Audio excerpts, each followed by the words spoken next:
السلام علیکم۔ Azad Jammu Kashmir text book board کی جانب سے میں محمد عثمان جنجوعہ ایک مرتبہ پھر ایک نئے موضوع کے ساتھ آپ کی خدمت میں حاضر ہوں۔ آج ہم جس موضوع پر گفتگو کریں گے اس کا عنوان ہے پہلی جنگ عظیم کے واقعات۔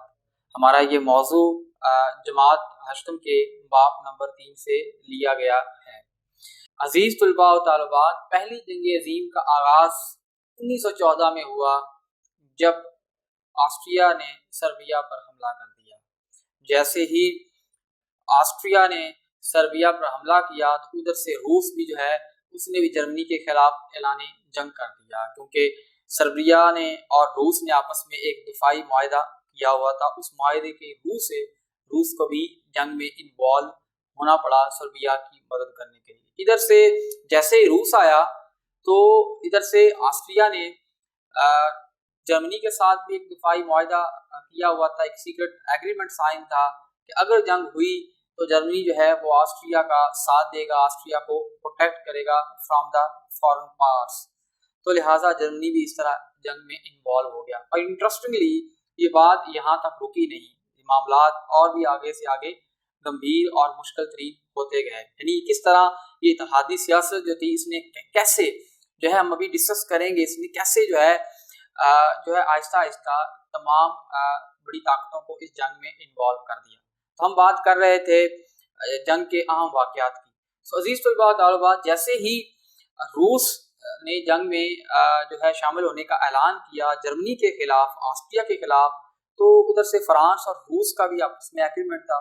تو جیسے ہی روس جنگ میں کود گیا تو فرانس کو بھی اس جنگ میں جو ہے وہ شامل ہونا پڑا اور اس کو بھی اعلان جنگ کرنا پڑا۔ ادھر سے ترکی جو تھا وہ ابھی جنگ میں شامل نہیں تھا، لیکن جیسے ہی فرانس نے دعویٰ بول دیا، جیسے ہی فرانس نے جرمنی کے خلاف جو ہے اعلان جنگ کیا، تو بالآخر جو ترکی تھا، یعنی سلطنت جو عثمانیہ تھی، جو آٹومن امپائر تھی، اس کا جو سربراہ تھا، اس کو بھی اعلان کرنا پڑا جرمنی کی فیور میں بھی، وہ بھی جنگ میں شامل ہو گیا۔ اور انٹرسٹنگلی یہ سلسلہ ابھی یہیں تک نہیں رکا تھا، جنگ کا اسی طرح آغاز ہو گیا، لیکن ابھی تک جو برطانیہ تھا وہ بھی جنگ میں اس نے اعلان نہیں کیا تھا۔ لیکن وہ کون سے حالات کریٹ ہوئے، وہ کون سے واقعات تھے جنہوں نے مجبور کر دیا کہ بالآخر برطانیہ کو بھی اس جنگ میں جو ہے وہ آنا پڑا۔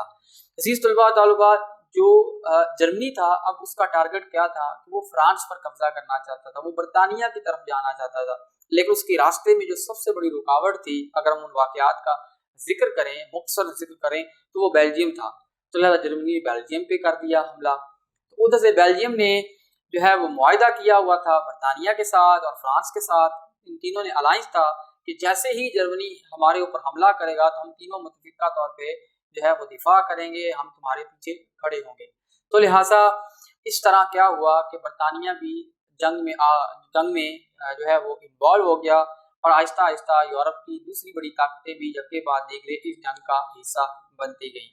تو یہ تو چند اہم واقعات جو ہمیں تاریخ کی کتابوں کے اندر پڑھنے کو ملتے ہیں۔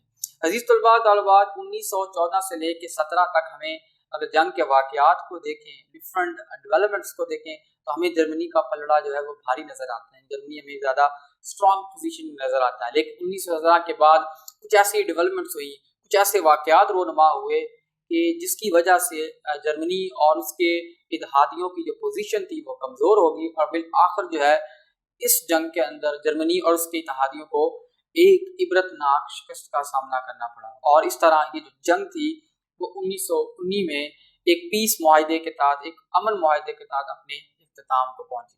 عزیز طلباء طالبات، اس کے ساتھ ہی ہمارا آج کا موضوع اپنے اختتام کو پہنچتا ہے۔ بہت جلد ایک نئے موضوع کے ساتھ آپ کی خدمت میں حاضر ہوں گے، تب تک کے لیے اللہ حافظ۔